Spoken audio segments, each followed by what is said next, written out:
So I get asked all the time, what kind of knife should I buy? What's the best? And really, I say the same thing to everybody. It's really a personal choice. These are my personal knives. But what I will say is that I believe that you only need a few good knives to create your kit. I see a lot of people trying to get these multi-piece sets, which I just don't think is necessary. So first up, we have chef knife. I have 3 here. These are all my personal knives. So first we have the Sudoku style knife. It has this flat shape here.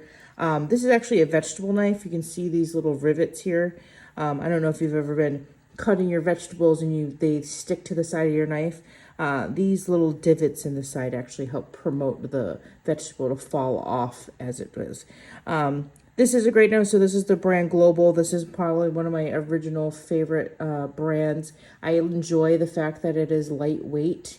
Some people think that as a negative, but for me, I really enjoy having that lightweight.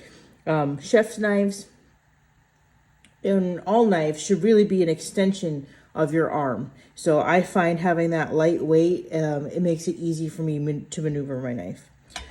This knife here was a gift from my husband for Christmas one year. This is a Japanese steel knife, but it is in that more traditional chef knife shape, that European style. That shape of the knife is actually meant to promote that rocking motion. That means that there should be a part of a section of your knife that's always touching the cutting board. So that's why it has that rounded shape here. This is probably one of my favorite knives of all time, not just for sentimental reasons, but this is just another one of those comfortable knives. I do prefer to have a longer blade length. That's, again, another personal choice.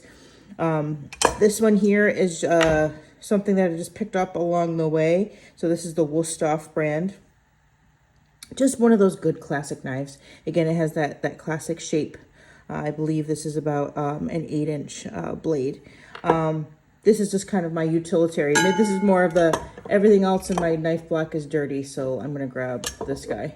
But these are definitely my go-to favorite knives that I reach for 90% of all cutting. Next up is just a paring knife. Paring knives are obviously smaller in length.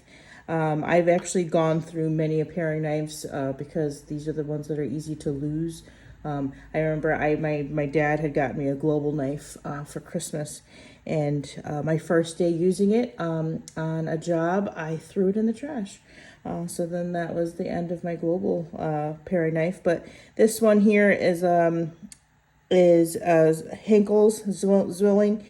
This is just one of those knives that I reach for more meticulous jobs. So if I was segmenting fruit, if I'm carving into something, deveining shrimp, I tend to reach for this knife a lot. But a paring knife is a necessity for me in the kitchen.